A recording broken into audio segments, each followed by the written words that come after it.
வேதம் சொல்கிறது, உன்னுடைய கைக்கு நேரிடுகிறது எதுவோ அதை உன்னுடைய முழு பலத்தோட செய். உன்னுடைய கைக்கு நேரிடுகிறது எதுவோ அதை உன்னுடைய முழு பலத்தோட செய். நல்லா கவனிச்சுங்க, இந்த உலகத்துல நமக்கு வாழ்றதற்கு, இந்த உலகத்துல ஒரு மதிப்பாய் இருப்பதற்கு ஒரு சம்பளம் நமக்கு தேவை, ஒரு வருமானம் நமக்கு தேவை, அவ்வளவுதான். இதுக்கு மேல ஒண்ணும் கிடையாது.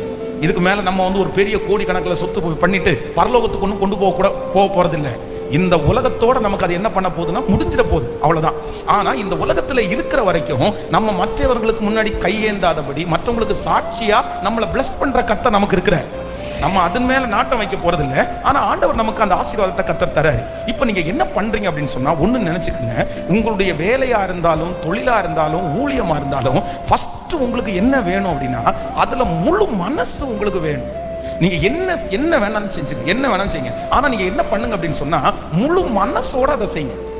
அது ஒண்ணும் இல்லை, அது சின்னதா இருக்கலாம், பெருசா இருக்கலாம். எனக்கு ஆண்டவர் தந்திருக்கிற ஊழியத்தை நான் எப்படி செய்யறேன் அப்படின்னு சொன்னா, கஷ்டமா இருந்தாலுமே எப்படி செய்யறேன்னா சந்தோஷமா செய்யறேன், மகிழ்ச்சியா செய்யறேன். அப்போ உங்க கையில ஆண்டவர் கொடுத்திருக்கிற வேலை எதுவா இருந்தாலும், அதான் திராட்சை தோட்டத்திலே இருந்துட்டு நீங்க மன வேதனையோட திராட்சை ரசத்திலே பிழிகிறது அது ரசம் இல்ல, அது விஷம் அப்படின்னு ஒருத்தர் எழுதியிருக்கிறது மாதிரி, நீங்க உங்க வேலையை, உங்களுடைய காரியத்தை வெறுப்போட நீங்க செஞ்சீங்கன்னா, மன வருத்தத்தோட செஞ்சீங்கன்னா, அது உங்களுக்கு ரொம்ப கஷ்டமா மாறிடும். அதனால ஆண்டவர் என்ன சொல்றாரு அப்படின்னா, நீங்க உங்களுக்கு என்ன நேரிடுகிறது, நீங்க எந்த ஃபீல்டுல இருக்கிறீங்க, எந்த ஃபீல்டுல ஆண்டவர் உங்களை கொண்டு போய் வச்சிருக்கிறாரு, மாத்திட்டே இருக்காம, அதுல உங்களுக்கு ஞானம் இல்லையா, அதுல உங்களால செய்ய முடியலையா, நான் நம்புறேன் ஆண்டவர் ஞானத்தை தருகிறவர்.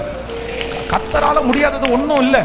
நம்ம ஒன்றும் படிச்சுட்டு வந்தவங்க இல்லை. நம்முடைய படிப்பு இன்னைக்கு படிச்சதுல ஒண்ணுமே நம்ம அதை பண்ண போறது இல்லை. நீங்க 10th வரைக்கும் படிச்சீங்க, அது இன்னைக்கு உங்களுக்கு பயன்படுதா? +2 வரைக்கும் படிச்சது ஏதாவது பயன்படுதா? முட்டி படிச்சோம்ல, ஒரே லெசனா படிச்சோம்ல, எத்தனை எஸ்ஏ கொஸ்டின் படிச்சோம், ஏதாவது இன்னைக்கு இருக்குதா? அப்போ ஒண்ணு நினைச்சுங்க, நீங்க படிக்கிறத வச்சோ உங்களுடைய திறமைகளை வச்சோ இல்லை, அந்த சமயத்திற்கு ஏற்றதை நமக்கு தருகிற கர்த்தர் நம்மோடு கூட இருக்கு.